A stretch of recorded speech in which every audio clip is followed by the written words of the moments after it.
Dolphins beat the Bears 35-32. This game was too close. Once again, the Dolphins nearly give their fans a heart attack. 3 straight weeks where games that should be basically blowouts end in one possession games. This one really came down to the final minute, only winning by 3 here in Chicago. Tua, though, thank goodness for him being finally back. 21 for 30, 302 yards, 3 touchdowns, and 0 interceptions. On the rushing end, Jeff Wilson Jr. had a great debut as a Miami Dolphin. 9 carries for 51 yards, one of them going for 30 yards.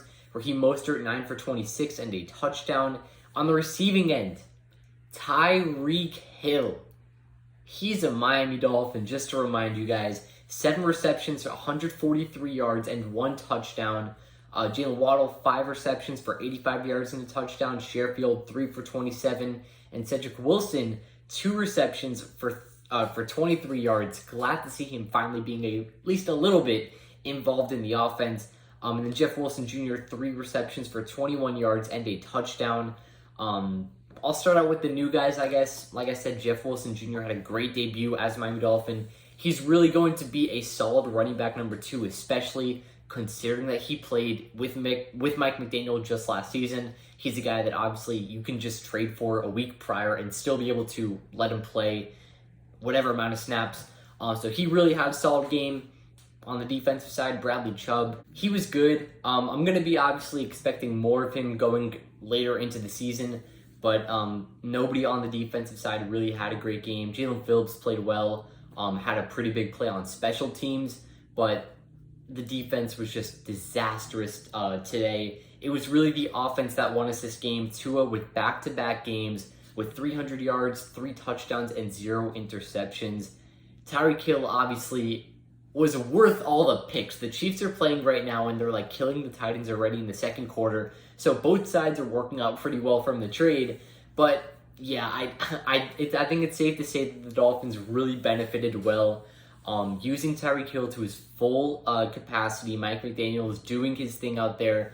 But one thing I will mention really quickly with Mike McDaniel is that the clock management has got to be a bit more on point, especially in today's game in that second quarter, going down to halftime. It's a run play, which is all right because there's like 40-something seconds left at the Chicago 25, 30-ish. But then you have a play, a flag, too many men on the field, whatever it is. You can just use a timeout in that situation. And we ended up not even scoring because Jason Sanders missed a 29-yard field goal. So that is something that we're not even new to. Like, we're kind of used to it at that point. But, yeah, led to multiple fourth down conversions that we ended up not getting. And that really led the game to be neck and neck down the line. But like I said, this offense was really the key part in this game. We were rolling. The Bears secondary obviously had no chance in stopping Tyreek Hill. A couple deep passes from Tua, and I know I'm going to talk about some of the throws at the end in a bit, but we saw one early in the game going down to Tyreek Hill. He had to come back for it a little bit, but that might be better because it ended up drawing a pass interference, led the Dolphins to score at the 1-yard line. That was the Raheem Mostert rushing touchdown. Another one to Jalen Waddle, which was basically in double coverage, but the second guy was pretty far away. And that also may have been a BS call, but we ended up getting the pass interference. And the flags this game, the refs were on our side, to say the very least. There were multiple questionable calls that I was not going to be arguing with, but the PI call at the end with Chase Claypool, that was a no call where I was like, okay, sure. And then the 4th and 10 too, which I forgot who the receiver was. Or it wasn't the 4th and 10, it was the 3rd and 10, but I think it was the Claypool pass. But there were just so many calls, multiple PI calls, there were multiple holding calls, and I was all for it. I mean, sure, I wasn't gonna argue the calls, but yeah, the refs were, to say the least, on our side. So that is something that we're going to be hearing from Bears fans. The defense needs help. The one thing that I had on my keys to success for the Dolphins contained Justin Fields. You know, the Dolphins always struggle against mobile quarterbacks, but come on, it's Justin Fields. I think that maybe that can change the season. You have a speedy linebacker that you just drafted for these situations in Channing Tindall. You have a new pass rush duo in Jalen Phillips and Bradley Chubb. Let's stop Justin Fields, but he decided to have an okay game. First of all, in the air, he threw for 17 for 28, 123 yards, and 3 touchdowns, 3 of them. And then on the ground, a little game with 15 carries for 178 yards and a touchdown, including, a 61-yard touchdown. Really? First of all, the pass rush was atrocious once again. The Bears O-line, sure, has been playing decently well this season, but you need to get to the quarterback. You make a trade for Bradley Chubb where you give up multiple picks just to help out this pass rush. And against the Bears offensive line, you do the exact same thing you did last week against Detroit, the same thing you did the week before against Pittsburgh, the same thing you did the week against Minnesota, then the Jets, and that against every single team, the pass rush has been awful, and that did not even change at all. I'm hoping that Boyer can get this defense together. A cornerback that I wanted to sign, Sidney Jones, literally just signed with the Raiders right before I started recording this. And obviously, you can't even make a move unless you make a signing. But at this point, the cornerbacks on the market are not great. So you got to figure it out. I'm hoping Byron Jones can come back soon. But still, at least we had a great play from the special teams.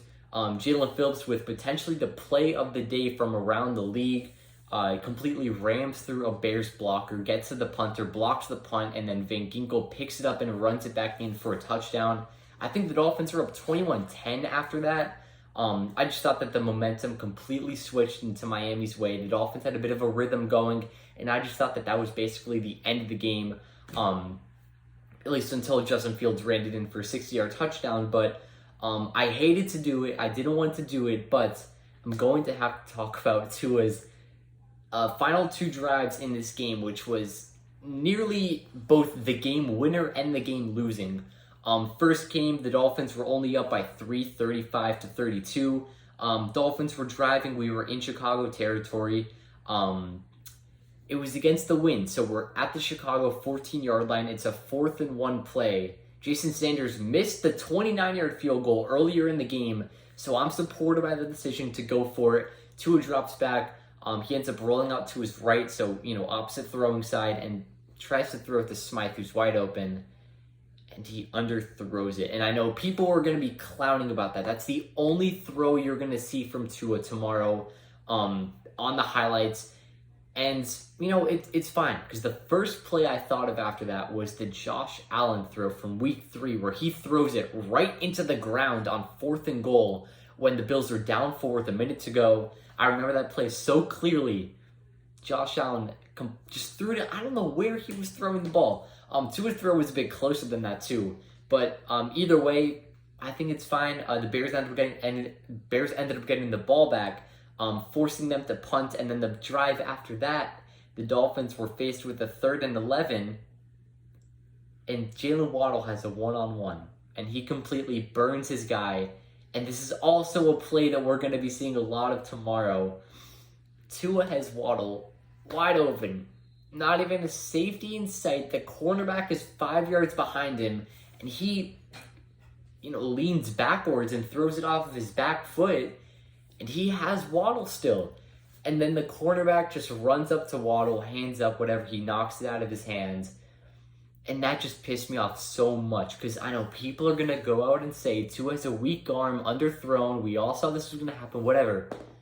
Except if we're all telling the truth, obviously, he can easily make that throw. He threw a 60-something yard pass to Tyreek Hill, like in the Steelers game, I think. He also threw a really deep pass, like I said, multiple of them in this game that were just drawn for PI.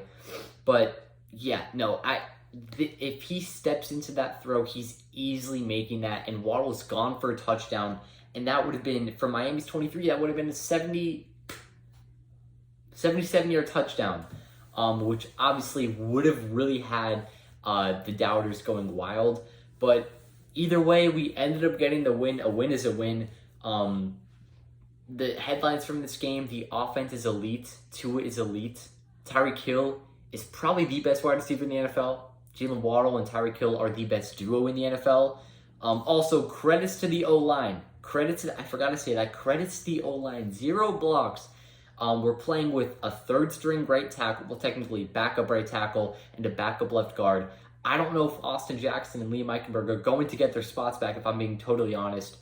Credits to Robert Jones, credits to Brandon Shell, and the whole O-line. 0 sacks allowed today. Love to see it. And on the defensive side, get it together. Please get it together. You have the Browns next week hosting Jacoby Brissett. I know Dolphins fans are going to love that. Should be there at that game. After that, you got the bye week. You got to work on the defense. You got to work on the offensive schemes. Then you have the Texans after that at home. And then you go on that tough stretch. Niners, Chargers, Bills, Packers, Patriots, Jets. And the Jets just beat the Bills today, so they might be for real. But either way, Dolphins win 35-32, move on to 6-3 on the season. 3 straight wins. Either way, I'm going to take the win no matter what. I'm never going to oppose the win.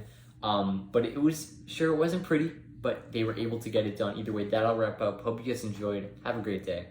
Peace.